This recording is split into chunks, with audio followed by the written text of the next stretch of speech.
Hey, welcome to another edition of David and Goliath. You know, the young shepherd boy that walked into the camp where Goliath shouting his intimidation had hundreds of men, his older brothers, and even the king hiding in their tents and afraid and intimidated. How did that happen? How did a Goliath, granted his size was immense, but how did Goliath intimidate that whole army like that? David had a different mindset. One of the ways he did that is by calling the whole army servants of Saul. See, I've traveled over the world, been privileged and blessed to be able to do that. Many times I'll show my passport when I'm preaching and try to get through to others that first and foremost your identity is one of the kingdom of heaven, not just an American Christian. It's so crucial in these days that we look at our identity and make sure it's really, really clear, because it was tested during COVID, just like this Israeli army was tested with the shouting of Goliath. The Goliath of COVID and the powers that orchestrated it were shouting at the American church. And the American church responded much like the Israeli army did there, in fear and intimidation. One of the things Goliath said was, servants of Saul. Are you an American Christian? Yeah.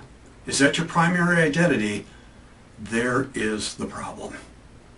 There lies the issue.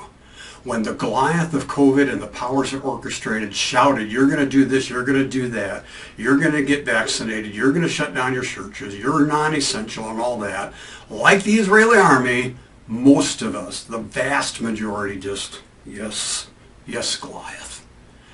Without thinking, without challenging, without testing, but there's Davids in the land, and I hope you were a David then, okay, and are a David now, but we'll need more Davids and to support more Davids in the days ahead.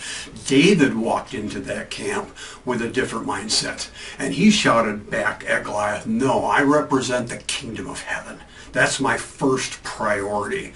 And so if you haven't lived in other cultures, that might be hard to understand, but you were under the influence of a paradigm of the American church. I actually call it the American churchianity. It really wasn't Christianity that we exhibited, and that's what Dietrich Bonhoeffer tried to declare to the German church during their days of atrocity. The atrocities going on in Germany, Dietrich Bonhoeffer, a pastor and a prophet and a martyr, according to Eric Metaxas, and I agree wholeheartedly because I've studied Bonhoeffer since college days, my Bible school days, for 45 years. Dietrich Bonhoeffer had it right, and he suffered for it. Granted, he was a martyr. The church did not get it right during the first COVID Goliath shout and yell, and it's all been proven, not all, but most of it's been proven lies and intimidation now, but we just submitted to it like the Israeli army submitted to the Goliath then. We need to wake up and we need to have our identity like a David. Nope, first and foremost, I am a child of God of the kingdom of heaven, period. Then, yes, I'm an American citizen. But those priorities got to be straight. We did not get them straight in the first Goliath shout of the COVID. And more tumultuous days are coming where that identity that you have has to be really clear. And so look back with honesty. Did you take the vaccine? Did you separate, social distance? Did you do all of that? Just unthinkingly, well, let's see. King Saul's doing it in his tent, and all my brothers are doing it. I guess this is just what we do. Or did you ignore, and did you ignore your own gut? Your own gut. Saying, this isn't right. This isn't right. And I need to think. I need to study. I need to pray. What's going on?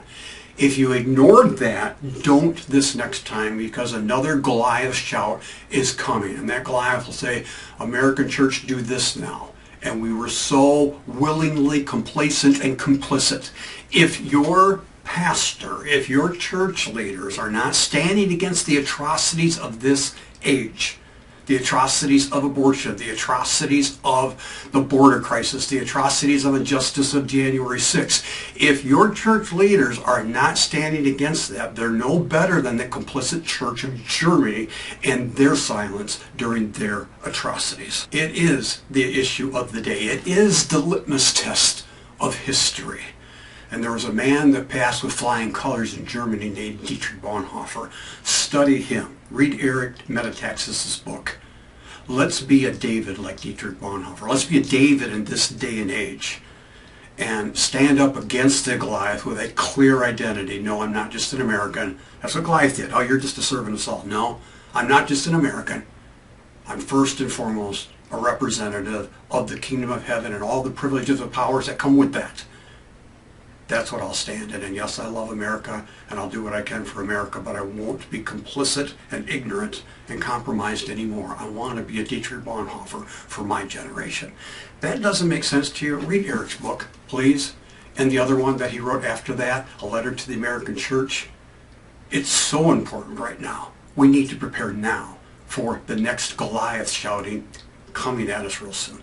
Okay? Wake up, have fun, enjoy life. Let the joy of the Lord be your strength, knowing that as a little shepherd boy beat a Goliath, there's going to be Davids that will beat Goliath in the days ahead, and that's where I want to be.